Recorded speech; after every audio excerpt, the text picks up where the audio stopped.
Kamera. Jede. Akce. Děláš si ze mě blázny? Ne. Nebo ti připadám jako hlupák? Promiňte. Připadám ti jako hlupák?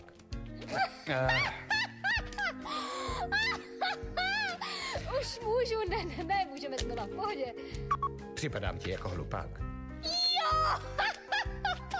To už byl 15. pokus. Takhle se nedá dělat. Budu ve své šatně. Potřebuju pauzu. Jedem.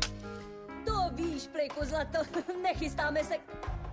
Nebuší tu někdo kladivem? Můžete toho nechat, prosím? No tak lidi. Jsem v závěru? Je mě vidět? Jo? Akce. Do nekonečná a ještě dál! Promiňte, neodolal jsem. A řekněte, divíte se mi? Dobře, teď už vážně. Jo, jasně, promiňte. Proč se máme vracet k těm mravencům? Zrní ti přece nechutná. Cože? Máš pravdu, hned jsem věděl, že to není dobrý nápad. Vlastně ani nebyl můj, ale akceptujte. Promiňte, nerozbil jsem kameru. Omlouvám se, promiň, zkazil jsem záběr. Díky, že jsi je našel, Fliku. Já? Omlouvám se. Mě to taky mrzí. Bolí, můžete to střihnout. Čeká na vás doma nějaká paní Mravencová? Promiňte, já myslela, že je živý. Páni, strčte mi ho do auta. Akce. Fliku, po pečlivém uvážení.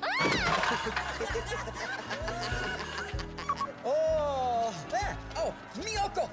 Nežertuju! Mám v oku tu ovocnou šťávu! Ach, pálí to, přestaňte hrát! Nežertuju! Zastavte tu kameru. Ručník, podejte mi někdo ručník. Stop! Pardon, můžete to střihnout? Já to tuším, nezdá se mi, že to je ono. Já vím, musíme mít hubu plnou svojin. To je ono. Už to půjde, Rejžo, zkusím to ještě jednou. Kamera. Jede. Akce. Utká bezpečnostní síť za méně než 15! Překvap nás hezky včas.